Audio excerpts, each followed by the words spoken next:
κοντά στον άνθρωπο.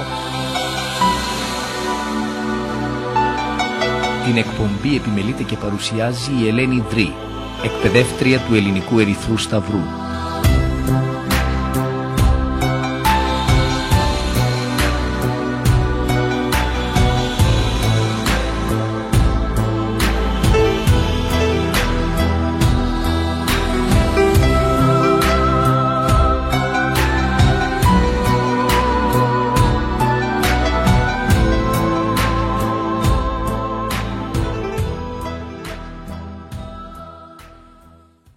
Φίλες και φίλοι της εκπομπής μας και του σταθμού μας, γεια σας. Μια ακόμη εκπομπή κοντά στον άνθρωπο αρχίζει από τους 91,2 μεγακύκλους των FM, συχνότητα του σταθμού Πειραϊκή Εκκλησία, το ραδιόφωνο που μιλάει στην ψυχή μας.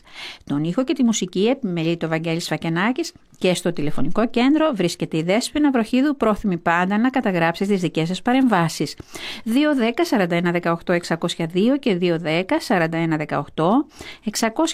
τα τηλεφωνικά νούμερα του ραδιοφωνικού σταθμού της Ιεράς Μητροπόλεως Πειραιώς.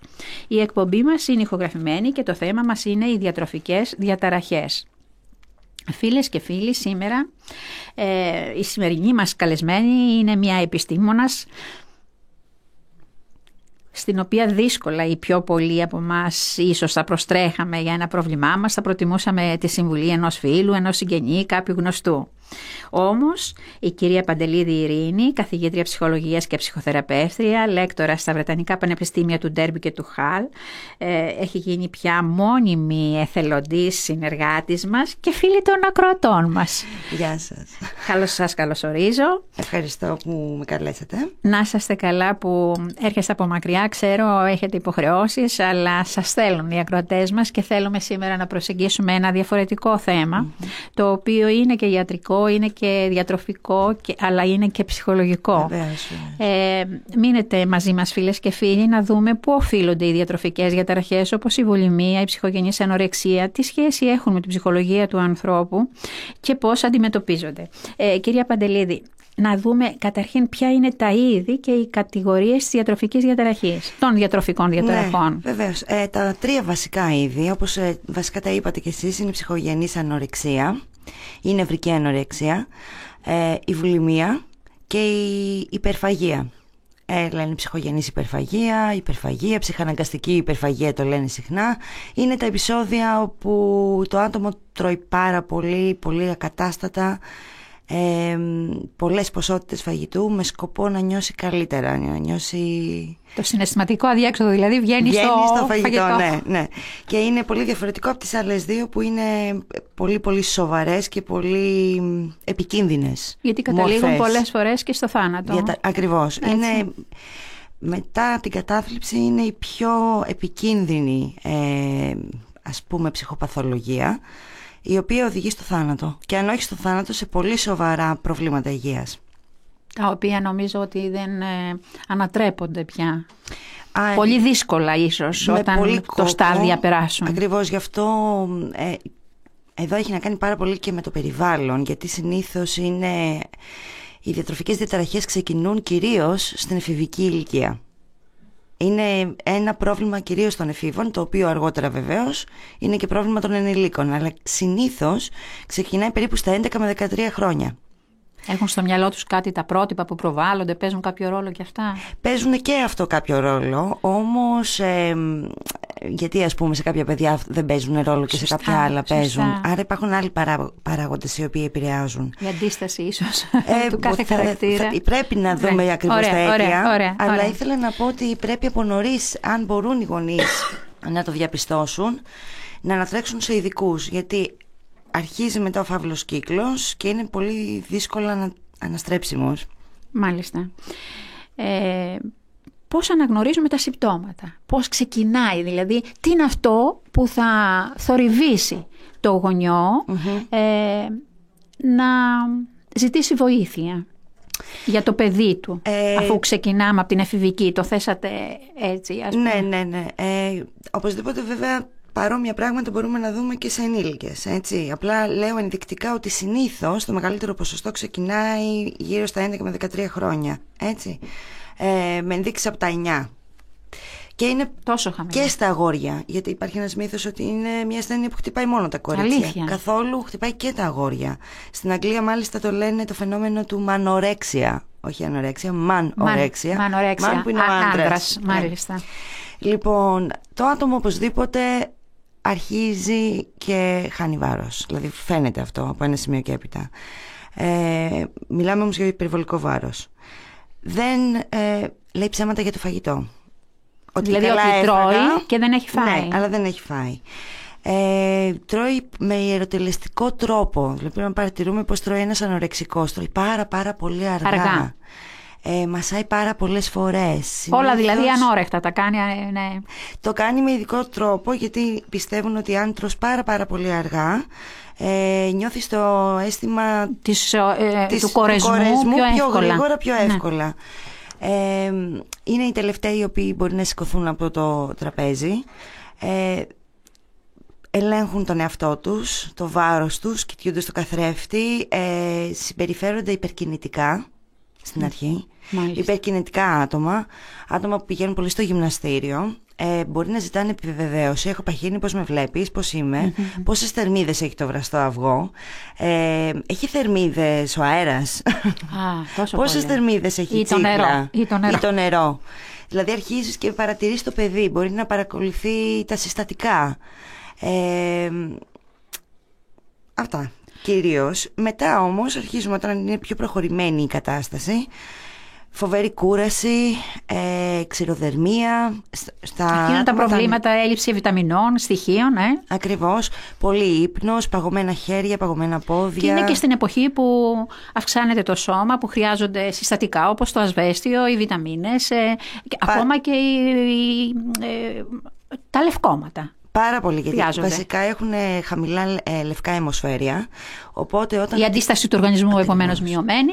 Αρρωσταίνουν πολύ γρήγορα. Άμα χτυπήσουν, δυσκολεύεται να επουλωθεί η πληγή. Τώρα μιλάμε και σε πιο προχωρημένο στάδιο. Βεβαίως η αιμινοζρύση είναι κάτι που αποτελεί παρελθόν. Οπότε αυτό είναι από τις πρώτες ενδείξεις. Αναστέλλεται αυτή η διαδικασία. Γιατί το σώμα χρειάζεται να κρατήσει ενέργεια. Οι ορμόνες δηλαδή βρίσκονται σε διαταραχή. Μεγάλη, αλλά επειδή το σώμα πρέπει να κρατήσει ενέργεια, η γυναίκα, το κορίτσι, δεν έχει αμινορρήσει, γιατί θα χάσει πάρα πολύ ενέργεια. Αυτό είναι μια από τις πρώτες ενδείξεις που φαίνεται από τις πρώτες φορές. Δηλαδή μπορεί να ανησυχήσει το γονιό εάν καθυστερήσει, ας πούμε, αυτή η διαδικασία της αμινορρήσεως. Ή όταν το κορίτσι έχει αμινορρήσει, ναι, αλλά μετά δεν έχει για κάποιους μήνες. Σταματήσει, ναι. Άλλες ενδείξεις είναι πάρα πολύ ευαίσθητα στο κρύο, γιατί δεν υπάρχει λίπος για να νιώσουν ζέστη, ακόμα και αν κάνει ζέστη έξω, εκεί να μπορεί να κρυώνουν. Οπότε αυτά είναι μικρές ενδείξεις. Αλλά είναι ενδείξεις που έχει να κάνει πάρα πολύ με τη διαταραχή. Θα έλεγα εγώ ότι θα έπρεπε να το δούμε λίγο πιο πριν ξεκινήσει η διαταραχή. Γιατί πρόκειται για παιδιά τα οποία θεωρούνται τα καλά παιδιά, τα ευαίσθητα παιδιά. Είναι άτομα τα οποία πετυχαίνουν, είναι τελειομανοί. Αυτό ήθελα να σας ρωτήσω. Είναι πολύ έντονο στοιχείο των διατροφικών διαταραχών. Συναισθηματικά ευάλωτα. Πολύ συναισθηματικά ευάλωτα, με την έννοια ότι μπορεί και να δέχονται πολλές πιέσεις και από το σπίτι και από το σχολείο και από το κοινωνικό τους περιβάλλον. Να γίνουν πιο καλά, να πετύχουν περισσότερα. Ακριβώς. Και το άλλο πρόβλημα είναι ότι πολύ συχνά και πολλές έρευνες έχουν αποδείξει ότι η ανορεξία είναι το αποτέλεσμα σεξουαλικής, συναισθηματικής και σωματικής κακοποίησης.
Κυρία Παντελίδη, σχετικά με τη βουλημία, τι έχετε να μας πείτε, ποια είναι τα συμπτώματα και μετά θα πάμε στα αίτια πάλι.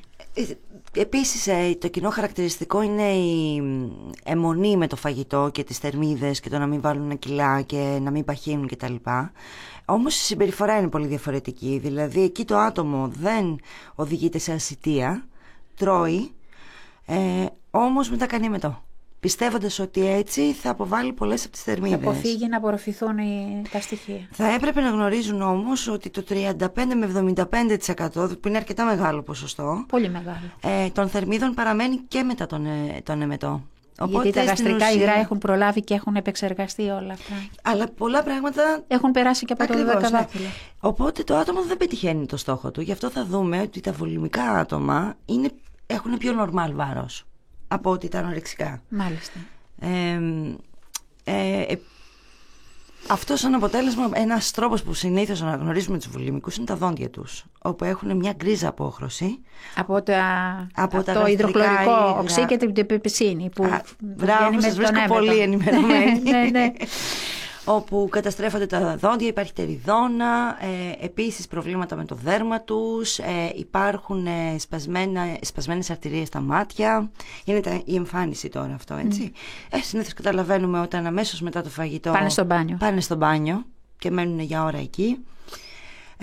Όλα αυτά βέβαια είναι κρυφά, είναι και οι δύο περιπτώσεις, αλλά ακόμα και η τρίτη που είναι η υπερφαγία. Είναι μια κατάσταση ντροπής, δηλαδή δεν μιλάνε για αυτό το πράγμα ανοιχτά. Αισθάνονται άσχημα για αυτό που τους συμβαίνει. Είναι οι κρυφές ασθένειες. Θέλουν να το κρύψουν. Βεβαίως. Ό,τι κάνουν είναι κρυφά και ντρέπονται για αυτό το πράγμα. Υπάρχει ένας φαύλος κύκλος στην βουλημία.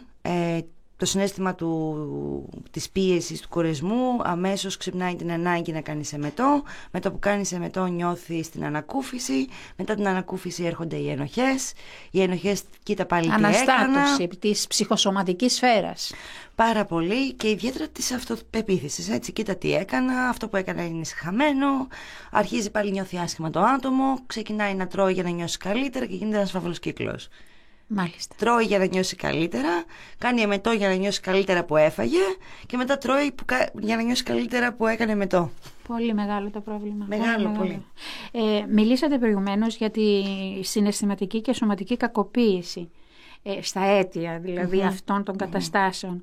Θέλετε να μας πληρώσετε κάτι, να μας πείτε κάποια άλλα αίτια που υπάρχουν πριν ξεκινήσουν όλα αυτά τα συμπτώματα στη σφαίρα τη συναισθηματική του ατόμου? Μιλάμε γενικώς για άτομα τα οποία έχουν φοβερά χαμηλή αυτοπεποίθηση, έντονη τελειομανία, τα οποία μπορεί να τους βγαίνει πάρα πολύ και στο να πετύχουν πράγματα και ιδιαίτερα στην ανορεξία το βλέπουμε αυτό, ότι ποτέ δεν είναι απόλυτα τέλειο το σώμα τους, έτσι.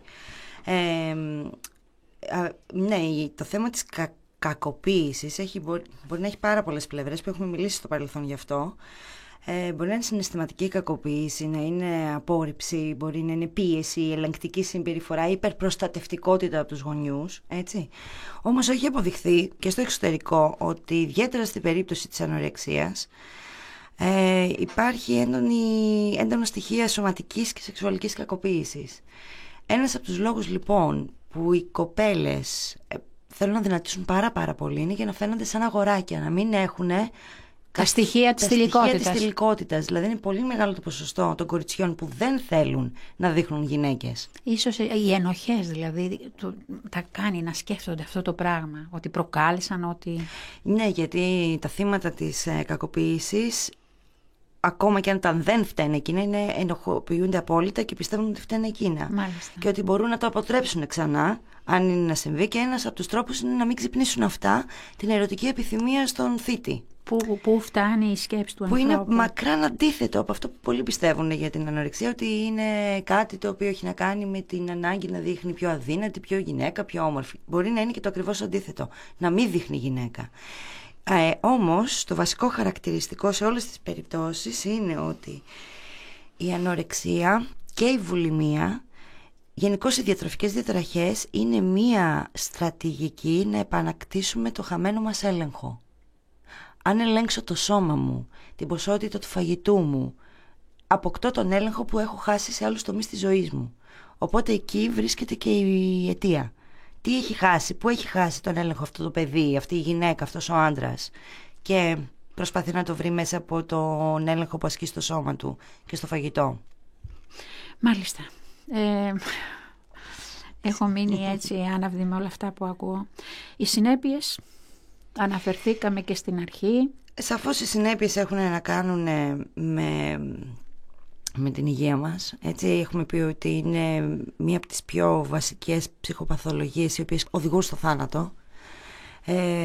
Μιλάμε για πάρα πολύ προχωρημένες μορφές βέβαια, που αν είναι το παιδί να φτάσει σε αυτή την προχωρημένη μορφή, τι έχει γίνει πιο πριν, πώς κανείς δεν το έχει αντιληφθεί. Πολλές γυναίκες χάνουν την ικανότητα να τεκνοποιήσουν, γιατί για πολλά χρόνια δεν έχουν έμεινο βεβαίως. Η επιρροή πάνω στην αυτοπεποίθηση είναι τραγική και δραματική, γιατί εντρυφείται συνέχεια ένα μοντέλο ότι δεν αξίζει, ότι δεν είναι ωραίο, ότι δεν έχει έλεγχο στη ζωή της ή στη ζωή του. Οπότε η ανορεξία και οι συμπεριφορές και η βουλημία και οι συμπεριφορές που συνοδεύουν την διαταραχή υπογραμμίζουν μονίμως ότι αυτό το άτομο δεν αξίζει. Δεν μπορεί και να συγκροτήσει και τη ζωή του, να αποδώσει. Ακριβώς. Γιατί όπως είπατε είναι ένας φαύλος κύκλος αυτό. Υπάρχει λοιπόν είναι μαθητής, δεν τα καταφέρνω, δεν προλαβαίνω, δεν είμαι, ζητάει την επιβεβαίωση, δηλαδή είναι όλα σε μια σύγχυση. Απόλυτη. Δεν μπορεί να δημιουργήσει σωστές φιλικές, υγιείς φιλικές σχέσεις. Υπάρχει ένα μόνιμο μέτρο σύγκρισης. Αποφυγή, δεν βγαίνουν έξω γιατί είναι χοντρές, γιατί είναι άσχημες, γιατί είναι πολύ αδύνατες, γιατί για οτιδήποτε. Δεν μπορούν να ακολουθήσουν μια σωστή εργασία γιατί είναι πολύ κουρασμένοι, δεν μπορούν να αυτοσυγκεντρωθούν. Φτάνει σχεδόν τα όρια της ψύχωσης. Με ποια έννοια? Ότι το άτομο έχει μια πολύ διαταραγμένη αντίληψη του μέτρου, του σώματός του, της εμφάνισής του. Και είναι πάρα πολύ μια γνωσιακή διαταραχή, γιατί έχει πάρα πολύ να κάνει με το πώς βλέπεις τον εαυτό σου και πώς πιστεύεις ότι δείχνεις. Δηλαδή πολύ συχνά με τους πελάτες μου κάνω κάποιες ασκήσεις για να δω πώς βλέπουν τον εαυτό τους, και η αντίληψή τους με την πραγματικότητα είναι διαμέτρου αντίθετες. Μιλάμε για πολύ μεγάλη... Αλήθεια. Ναι.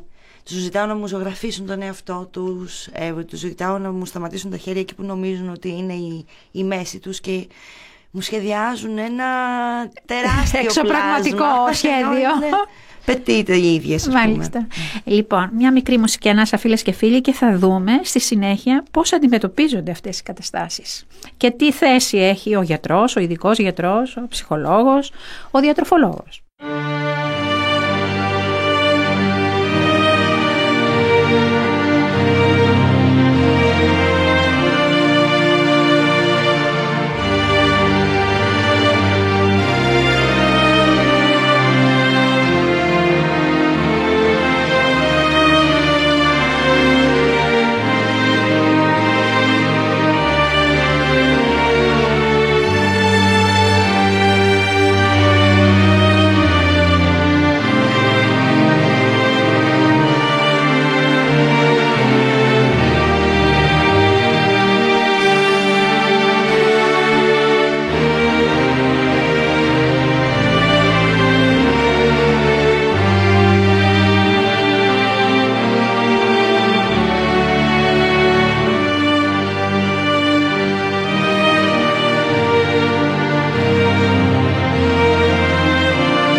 όσους ακροατές άνοιξαν τώρα το ραδιοφωνό τους, να πούμε ότι είναι συντονισμένοι στους 91,2 μεγακύκλους των FM. Συχνότητα του σταθμού Πειραϊκή Εκκλησία, μεταδίδεται η εκπομπή Κοντά στον άνθρωπο, είναι ηχογραφημένη. Το θέμα μας είναι οι διατροφικές διαταραχές και προσκαλεσμένη στην εκπομπή μας είναι η κυρία Ειρήνη Παντελίδη, καθηγήτρια ψυχολογίας, ψυχοθεραπεύτρια και λέκτορα στα Βρετανικά Πανεπιστήμια του Ντέρμπι και του Χαλ. Κυρία Παντελίδη, είμαστε στην αντιμετώπιση. Γιατί και ο χρόνος εκπομπής μας φεύγει σαν νεράκι που λέει κυλάει. Απλά μόνο λίγο πριν προχωρήσουμε στην αντιμετώπιση να μιλήσουμε για το φαινόμενο της υπερφαγίας ή αδιφαγία, όπου χαρακτηρίζει πάρα πολύ κόσμο και το περνάμε λίγο στον ντούκου, να το πούμε έτσι, αλλά δεν είναι έτσι, γιατί μπορεί να γίνει και αυτό μια ιεροτελεστία, να είναι ένας από τους βασικούς λόγους που βάζουμε βάρος. Δεν ταιριάζει στη βουλημία, δεν ταιριάζει στην ανορεξία και όμως έχει πολύ κοινά χαρακτηριστικά, με την έννοια ότι προσπαθεί το άτομο να ενακτήσει χαμένο έλεγχο και να ξεδώσει στο φαγητό όσον αφορά συναισθηματικά και άλλα προβλήματα που μπορεί να βιώνει. Έχει και αυτό να κάνει με μία μορφή ιεροτελεστίας, δηλαδή το άτομο ξέρει περίπου πότε θα το κάνει, τι ακριβώς θα φάει, σε τι ποσότητες. Είναι κρυφό, είναι... Και μια διαφορά βέβαια από τη βουλημία και την ανορεξία είναι ότι το άτομο τρώει πολύ ακατάστατα και πολύ γρήγορα, να μπουκώσει, και εκεί μπορεί ίσως να πνίξει τα συναισθήματά του. Πολλές φορές, και τώρα που πάμε στην αντιμετώπιση, αν δουλέψουμε καθαρά στο να σταματήσει το άτομο να κάνει αυτό το πράγμα, μπορεί να του δημιουργήσουμε και ζημιά. Γιατί ειδικά τα άτομα τα οποία ακολουθούν την υπερφαγία είναι αυτό που τους βοηθάει να προχωρήσουν. Άλλοι χρησιμοποιούν το τσιγάρο, άλλοι χρησιμοποιούν το ποτό κτλ. Εάν δεν λύσουμε κάποια προβλήματα που τους οδηγούν σε αυτό και τους το πάρουμε, τότε τα άτομα βρίσκονται εκτεθειμένα. Μπορεί να επιλέξουν κάτι άλλο. Ναι. Και να βρίσκονται εκτεθειμένα, μην έχουν δηλαδή έναν τρόπο άμυνας. Κοινώς λοιπόν αυτός είναι ένας τρόπος, μια στρατηγική, μια τεχνική άμυνας και επιβίωσης. Έτσι. Η υπερφαγία. Όπως και οι υπόλοιπες διαταραχές. Είναι ένας τρόπος άμυνας. Πάμε στην αντιμετώπιση. Στην αντιμετώπιση, ναι. Πώς αντιμετωπίζονται γενικά οι διατροφικές διαταραχές. Γυρνώντας πάλι πίσω στο αν αντιληφθούν οι γονείς και ο γύρω κόσμος. Ένα μεγάλο λάθος είναι ότι δεν πρέπει να πιέζουμε τους άλλους να φάνε. Είναι μια άρρωστη σχέση μίσους με το φαγητό και τις θερμίδες, ή αγάπης και μίσους, ανάλογα τη διαταραχή. Οπότε οποιαδήποτε μορφή πίεσης είναι ό,τι χειρότερο. Θα έχει ακριβώς αντίθετα αποτελέσματα. Μην ξεχνάμε ότι αυτά τα άτομα ζητάνε με αυτόν τον τρόπο να αποκτήσουν χαμένο έλεγχο. Αν λοιπόν πιεστούν, θα οδηγηθούν ακόμα πιο έντονα σε αυτές τις συμπεριφορές για να ανακτήσουν το χαμένο τους έλεγχο. Δεν πρέπει, και πολύ συχνά γίνεται αυτό το λάθος, η μητέρα ή ο πατέρας αναλόγως να παραπονιέται για το δικό του σώμα. Γιατί εκείνη τη στιγμή δίνει ένα μήνυμα ότι και εκείνος δεν είναι ευχαριστημένος με αυτό. Ότι το θέμα σώμα και εμφάνιση είναι πάρα πολύ σημαντικό. Δηλαδή πολύ συχνά... Είναι έμφαση σε αυτό. Πολύ συχνά φαινόμενο της ανορεξίας, τώρα αυτό έχει να κάνει με το modeling, δηλαδή την αντιγραφή και τη μίμηση. Ναι. Έχει να κάνει το περάσει ο γονιός, δηλαδή η μητέρα στο κορίτσι. Ακριβώς. Όπως επίσης με τα media και το τι συμβαίνει με τα φαινόμενα, τις εικόνες και το πόσο τέλειο πρέπει να είναι το ανθρώπινο σώμα, σε συνδυασμό βέβαια και το τι γίνεται από την πλευρά της οικογένειας. Άρα και οι γονείς πρέπει να προσέχουν πάρα πολύ. Κριτική, τέλος, απαγορεύεται. Γιατί μην ξεχνάμε ότι αυτά τα άτομα είναι ιδιαίτερως ευαίσθητα στην κριτική και στην απόρριψη και στην αποτυχία. Όταν τη θέλουν, την επιζητούν, την προκαλούν την κριτική. Πώς το κάνουν αυτό? Δηλαδή λέγοντας ότι πώς με βλέπεις, μαμά. Τη στιγμή ζητάνε επιβεβαίωση. Δεν θέλουν να ακούσουν κριτική, θέλουν να ακούσουν ότι όλα είναι καλά. Βέβαια δεν θα το πιστέψουν, αυτό είναι άλλο θέμα. Αυτό είναι άλλο, ναι. Μα εκεί και είναι και το πρόβλημά τους. Ακριβώς. Άρα δεν πρέπει να κρίνουμε τα άτομα αυτά. Έπειτα, μόλις το άτομο αντιληφθεί ότι κάτι δεν πάει καλά, πρέπει να έχουμε ειδικούς. Ψυχολόγος, ψυχοθεραπευτής βασικά, όχι ψυχολόγος, γιατί υπάρχει λόγος. Ο ψυχοθεραπευτής γνωρίζει τις τεχνικές και τις μεθόδους. Ο ψυχολόγος μπορεί απλά να εξηγήσει μόνο. Με το λόγο. Ναι, αν δεν έχει εκπαιδευτεί συγκεκριμένα σε μια μορφή θεραπείας. Διατροφολόγος, και αν έχει προχωρήσει το πρόβλημα, γιατρός. Ειδικός παθολόγος. Ειδικός παθολόγος. Γιατί προσβάλλονται όλα τα συστήματα. Ακριβώς. Και σε πιο προχωρημένη περίπτωση, ίσως και η βοήθεια ενός ψυχίατρου για τα πρώτα στάδια της θεραπείας. Αν δεν είναι προχωρημένο, τότε ο ψυχοθεραπευτής μπορεί να δουλέψει αρκετά στα αίτια που οδήγησαν στην ανορέξια και στην βουλημία και σε οποιαδήποτε διαταραχή, και μετά στη συμπεριφορά.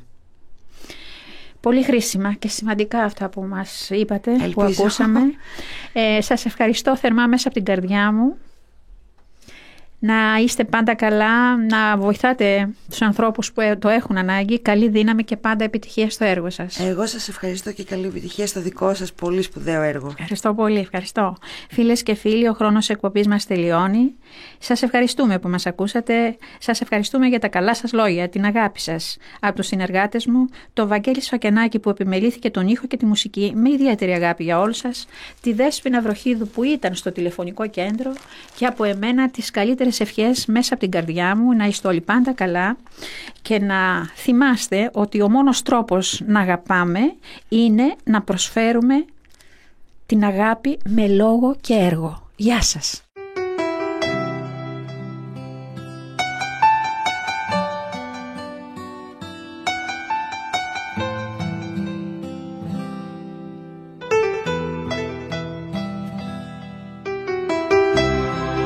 Κοντά στον άνθρωπο. Την εκπομπή επιμελείται και παρουσιάζει η Ελένη Δρή, εκπαιδεύτρια του Ελληνικού Ερυθρού Σταυρού.